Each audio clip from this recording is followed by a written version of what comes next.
మాది నీటి పోరాటం, సీఎం విజయ్‌ది నటి పోరాటం అని చెప్పి ప్రేమలత విజయకాంత్ గారు మాట్లాడుతున్నారు. అంటే విజయకాంత్ గారి భార్య. డీఎంకేకి ప్రధాన కార్యదర్శిగా ఉన్నారు.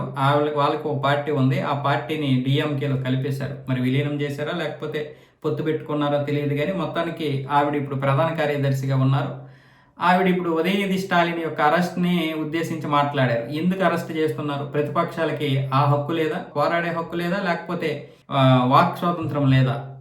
ఏం మాటలు తప్పుగా మాట్లాడారు? నిజంగానే నువ్వు త్రెష్ కోసమే కదా ఇప్పుడు పోరాటం చేస్తున్నావు, పరితపించిపోతున్నావు, రాష్ట్రం గురించి ఏమైనా పట్టించుకుంటున్నావా అన్న విధంగా ఆవిడ మాట్లాడుతుంది. అంటే పార్టీలో ఉన్నాం కాబట్టి పార్టీని ప్రసన్నం చేసుకోవడానికి, లేకపోతే అధినాయకత్వం నువ్వు కూడా ఏం మాట్లాడడం లేదు అంటారు కాబట్టి. ప్రతి పార్టీలో ఉన్నటువంటిదే ఈ దౌర్భాగ్యం. ఇప్పుడు నీకు ఇష్టం లేకపోయినా ఖచ్చితంగా విమర్శించాల్సిందే. అంటే అవతల వ్యక్తి తప్పు చేయలేదని తెలిసినా, లేకపోతే ఆ తప్పుకి తగ్గట్లుగా మనం ఇన్నేసి పెద్ద మాటలు ఆడకూడదని తెలిసినా కూడా మాట్లాడాల్సిందే. మనం గత సంవత్సరం చూసాం కదా, గత దఫా ఇష్టం వచ్చినట్లుగా మాట్లాడడం, ఇష్టం వచ్చినట్లుగా చేయడం. ఇష్టం లేకపోయినా పాపము పైనుండి వచ్చినటువంటి ఆదేశాలను పాటించాల్సి ఉంటుంది. అది ప్రతి పార్టీలో ఉంటుంది. కానీ ఏ పార్టీలో ఉంటుందంటే ఎక్కువగా మన ఇక్కడ స్థానికంగా ఉన్నటువంటి ఈ ప్రాంతీయ పార్టీల్లో ఉంటుంది. తెలుగుదేశం కావచ్చు, వైసీపీ కావచ్చు, బీఆర్ఎస్ కావచ్చు, స్థానికంగా ఉన్నటువంటి మళ్ళీ కాంగ్రెస్ కావచ్చు, ఇలాంటి పార్టీల్లో ఇవన్నీ కూడా కామన్. మనం గత దఫా చూసాం 2019 నుంచి 24 మధ్య ఇష్టం వచ్చినట్లుగా, ఇష్టం లేకపోయినా సరే అధిష్టానం ఇచ్చినటువంటి ఆదేశాలతో తిట్టుపోశారు, బూతు రాజకీయాలు చేశారు.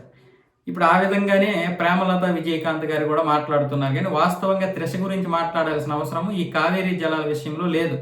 అనవసరంగా ఆ త్రెషని పెద్ద హైలైట్ చేస్తున్నారు. పని లేకపోతే జరే. ఈ ఆడాల వల్ల రాజ్యాలు కూలిపోతాయంటే ఇదే. వీళ్ళని పట్టుకొని తిరుగుతూ ఉంటారు. ఈ రాజకీయాల్లోకి వచ్చాము, హుందాతనంగా ఉండాలి.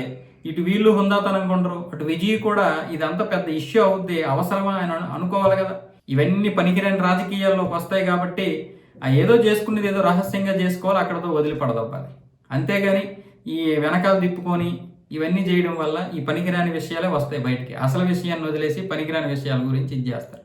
ఇప్పుడు వాడిని అరెస్ట్ చేయాల్సిన అవసరం కూడా లేదు. వాడిని ఇప్పుడు హీరోని చేస్తారు, ఉదయనిధి. అంటే ఈ కావేరీ జలాల విషయంలో నేను పెద్ద హీరోని, నేను తోపుని, వీళ్ళకి ఒక చుక్క నీరు తెచ్చుకోవడం చేత కాదు. కర్ణాటక నుంచి ఇన్ని సంవత్సరాలు పరిపాలించారు. ఇప్పుడు ఆ విజయ్ ఏదో కష్టపడి నీళ్ళు తేవడానికి తీవ్రంగా ప్రయత్నాలు చేస్తున్నాడు. పైగా ఇక్కడ కాంగ్రెస్ ఉంది, రాహుల్ గాంధీ వాళ్ళకి సపోర్ట్గా ఉన్నాడు కాబట్టి, కర్ణాటకలో కూడా కాంగ్రెస్ కాబట్టి డీకే శివకుమార్తో మాట్లాడి అక్కడ రాహుల్ గాంధీని కూడా ఒప్పించి ఆ కావేరీ జలాలు తీసుకురావడానికి ప్రయత్నాలు చేస్తున్నప్పుడు మొత్తానికి ప్రజలు వ్యతిరేకించారు కాబట్టి నీటిని ఆపేశారు. కావేరీ జలాలకు చెందినటువంటి ఆ వాటర్ అథారిటీ వాళ్ళు. దాని గురించి మాట్లాడాలి ఎవరమైనా. అందరూ కలిసి అక్కడి నుంచి మాట్లాడుకుని వాటర్ తెచ్చుకోవాలి తప్ప ఈ పనికిరాని మాటలు ఎందుకు? ఇవన్నీ అరెస్టులు పనికిరాని అరెస్టులే. ఆ ఉదయనిధి గడ మాట్లాడినటువంటి మాటలు కూడా అత్యంత దౌర్భాగ్యమైనటువంటి మాటలు.